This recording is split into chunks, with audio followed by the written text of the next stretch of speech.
মকর সংক্রান্তি উৎসব হিন্দু ধর্মাবলম্বীদের কাছে এক জনপ্রিয় উৎসব। তবে মাত্র আর 2 দিন পর এই মকর সংক্রান্তি, তাই পুরুলিয়ার মানুষের কাছে এই উৎসব এক কথায় মকর পরব এবং আনন্দ উচ্ছ্বাস তাই সবার মনে মনে।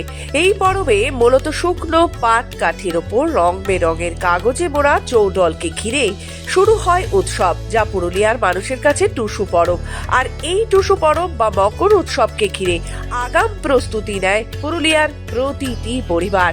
এই মকর উৎসবে অপেক্ষা করে স্থানীয়রা শুকনো চালের গুঁড়ো, পিঠে, নারকেল, তিল, খই, মুড়ির নাড়ু আর খেজুরের গুড় আগে থেকেই জোগাড় করেন তারা। পাশাপাশি নতুন জামা কাপড় কেনার রেওয়াজও চলে আসছে শহর পুরুলিয়া প্রতিটি গ্রামাঞ্চলে। আর সেই কেনাকাটাকে ঘিরেই শহর পুরুলিয়ার ভিড় লক্ষ্য করার মতো, যা আলাদাই চেহারা দিয়েছে পুরুলিয়া শহরে। তবে একদিকে জোর তৎপরতা দেখা গেছে শিল্পীদের মধ্যেও। দিন রাত এক করে চৌডো বানানোর ব্যস্ততা দেখা যাচ্ছে গ্রাম থেকে শহর প্রতিটি জায়গায়। আর 2 দিন পর মকর উৎসব। পুরুলিয়ার একটি সবচাইতে বড় লোকাল উৎসব হচ্ছে মকর উৎসব। আর যার কারণে গ্রামাঞ্চলের মানুষদের ব্যাপক ভিড় জমেছে কেনাকাটার জন্য শহর পুরুলিয়ায়। মকর উৎসবকে ঘিরে নানান উন্মাদনা দেখা যায় গ্রামে গঞ্জে। গ্রামের জলাশয়গুলিতে মকর সংক্রান্তির পরের দিন মানুষের ঢল নেমে যায়। নদীর পাড়গুলিতে বসে যায় অস্থায়ী মেলা। আর তারই কেনাকাটার জন্য এখন থেকেই দেখা যাচ্ছে শহর পুরুলিয়ায় বিভিন্ন গ্রাম থেকে ছুটে এসেছে মানুষজন কেনাকাটা করার জন্য। শারদীয় উৎসবকে এক কথায় ছাপিয়ে যায় মকর পরব। আর এই মকরের কেনাকাটার জন্যই আজ শনিবার দিনও যথারীতি দেখা যাচ্ছে পুরুলিয়া শহরের বিভিন্ন অলিতে গলিতে মানুষের ভিড়। তারা প্রত্যেকেই জানিয়েছেন এই মকর পরব পূর্বপুরুষের সময় ধরেই চলে আসছে।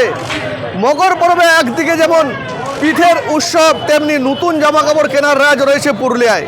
আর সেই নতুন জামাকাপড় মকর সংক্রান্তিতে গ্রামের জলাশয় নদীতে ডুব দিয়ে মানুষ নতুন জামা কাপড় কিনেন এবং সেগুলি পরেন। আর সেই প্রথা চলে আসছে যুগ যুগ ধরে। পুরুলিয়ার টুসু, ভাদু, করম, জোয়া এই নিয়েই পুরুলিয়া। তাই পুরুলিয়ার যে প্রাচীন ঐতিহ্য, সেই ঐতিহ্যকে আজও ধরে রেখেছে গ্রাম বাংলার মানুষ। আর তারই কেনাকাটা চলছে শহর পুরুলিয়ায়। একই সাথে গ্রামের হাটগুলিতেও এখন থেকেই চলছে চৌডল কেনাকাটার ভিড়। কারণ পৌষ সংক্রান্তিতে চৌডলের মধ্যে টুসুকে বসিয়ে সারা রাত টুসুর গীতি গাইবে এবং এই গান গাইতে গাইতে সকালের আলো ফুটলে সেই চৌডল নিয়ে গ্রামের নদীর ঘাটে অথবা জলাশয়ে টুসু বিসর্জন দিয়ে মকর ডুব দেয় 8 থেকে 80 সকলেই। আর দীর্ঘদিন ধরে এই রেওয়াজ চলে আসছে পুরুলিয়া জেলা জুড়ে। এই মকর মেলাটা অনেক দিন থেকে চালাই এসেছি। ছেলে কি কিনবেন আপনারা? কাপড় চোপড় বড়দের ছোটদের সবার। আর মকর দিনে কি হয় আপনাদের? মকরের দিনে পিঠা টিঠার অনেক কিছুই হয় আমাদের। টুসু বিসর্জন কোথায় করেন? আর টুসু আমাদের তাড়াই চিনি এরকম দিল্লি দেখছি, বহুত দিল্লি দেখছি। মানে যখন থেকে এসেছেন হ্যাঁ, কমেছে কিছু আগের থেকে কমেছে?